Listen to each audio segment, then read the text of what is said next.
اخويا ده يعني نقطة ضعفي. انا لما اتعب اول كلمة بقولها اخ. لو مسه في يوم حزن بيمسني انا من جوايا اضعافه، يعني احط نفسي مكانه في اي حاجة هو يقع فيها، وما اتمناش ابدا اخويا او اخواتي عموما اللي هم يشوفوا حاجة وحشة.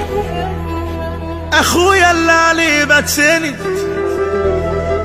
بعد ابويا هو السند. اخويا الشرعي مش كلام، بالسند والمستند. نفس دم اللي في عروق ابن ابوه محدش يسوق. اسألوا عنه طوب الارض هيقولوا راجل عالجد. اي مكان رجله بتنزلها كل الجدعان بتقدرها، وهو يقول وانا ابصم له، وكلمته ما اقدرش اكسرها. كل الناس بتكون ضدي وهو معايا وفي صفي. لو اتقل بمال الكون برضو قليل مش هيكفي. اخويا ونعم الاخ عكاز اللي عمره ما نخ. اخويا وصاحبي ده وخلي بيدي كتير ما بيخلي. اخويا في ظهري طول عمري، ولو منصوب لي مليون فخ حتى اللي في ايديه مش ليه، عشان طبع الرجولة مليه.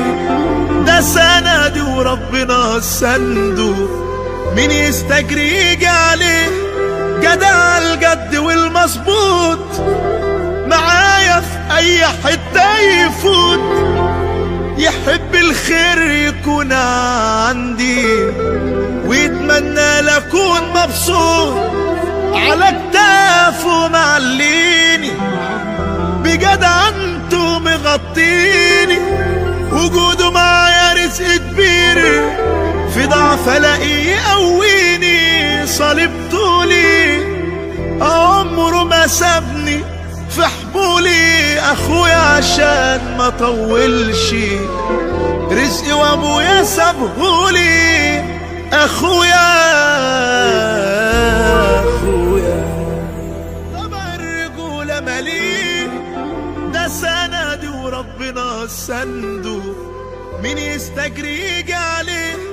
جدع الجد والمظبوط معايا في اي حتة يفوت. اخويا ده يعني نقطة ضعفي.